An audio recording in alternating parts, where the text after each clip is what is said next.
एक बार एक छोटी सी बच्ची हाथ में मिट्टी की गुल्लक लेकर के भागती हुई एक दवाइयों की दुकान पर गई। वो काफी देर तक वहां पर खड़ी रही, लेकिन दुकानदार का ध्यान उसकी तरफ नहीं गया क्योंकि और भी बहुत सारे लोग खड़े हुए थे। उसने दुकानदार को कई बार बुलाया, लेकिन वहां पर भीड़ इतनी थी कि दुकानदार का ध्यान उसकी तरफ गया ही नहीं।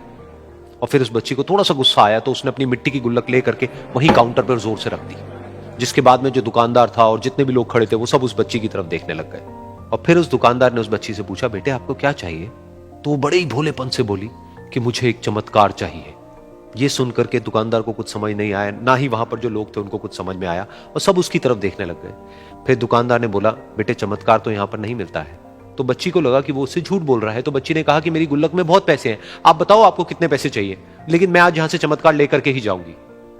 तो वहीं काउंटर पे एक और आदमी खड़ा था, उसने उस बच्ची से पूछा कि बेटे क्यों चाहिए तुमको चमत्कार? तब उस बच्ची ने अपनी कहानी बताई कि अभी कुछ दिन पहले मेरे भाई के सर में बहुत तेज दर्द हुआ, तो मेरे पापा मम्मी उसको हॉस्पिटल ले गए। उसके बाद कई दिन तक मेरा भाई घर नहीं आया। तो मैंने कई बार अपने पापा से पूछा, लेकिन उन्होंने मुझे कुछ नहीं बताया। उन्होंने बार बार यही कहा कि वो आ जाएगा, वो कल आ जाएगा, वो कल आ जाएगा, लेकिन वो आ ही नहीं रहा था। तो मैंने देखा कि मम्मी रो रही है, और पापा मम्मी को कह रहे थे कि उसकी दवाइयों के लिए और उसके इलाज के लिए जितने पैसे चाहिए उतने मेरे पास में नहीं है, अब उसको कोई चमत्कार ही बचा सकता है। तब मुझे लगा कि अगर मेरे पापा के पास में इतने पैसे नहीं भी हैं तो क्या हुआ, मेरे पास में तो है। तो मैंने जितने भी पैसे जोड़ रखे हैं वो सारे लेकर के मैं इस दवाई की दुकान पर आई। फिर उस आदमी ने उस बच्ची से पूछा, कितने पैसे हैं तुम्हारे पास में?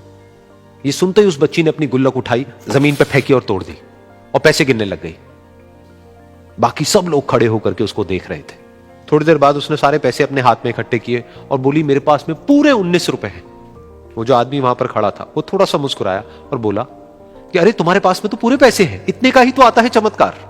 ये सुनकर के वो बच्ची बहुत खुश हो गई और बोली कि चलो मैं आपको अपने पापा से मिलवाती हूं।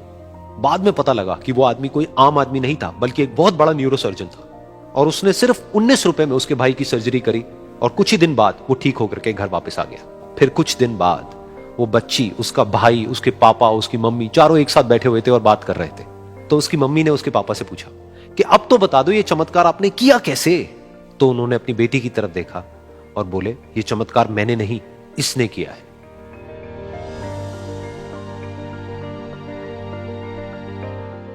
तो यहां पर एक बहुत बड़ी बात है जो हम उस छोटी सी बच्ची से सीख सकते हैं कि जिंदगी में कभी कभी ऐसा होता है कि हमको कोई रास्ता नजर नहीं आ रहा होता है और हम लोग हिम्मत हार जाते हैं। तब हमारे अंदर एक बच्चा होता है जो कोशिश करने से कभी भी पीछे नहीं हटता है। वो हार मानने को तैयार नहीं होता है क्योंकि उसको ना शब्द समझ नहीं आता है। वो बच्चा जिसके लिए कुछ भी नामुमकिन नहीं है, क्योंकि वो हर हाल में कोशिश करता ही रहता है।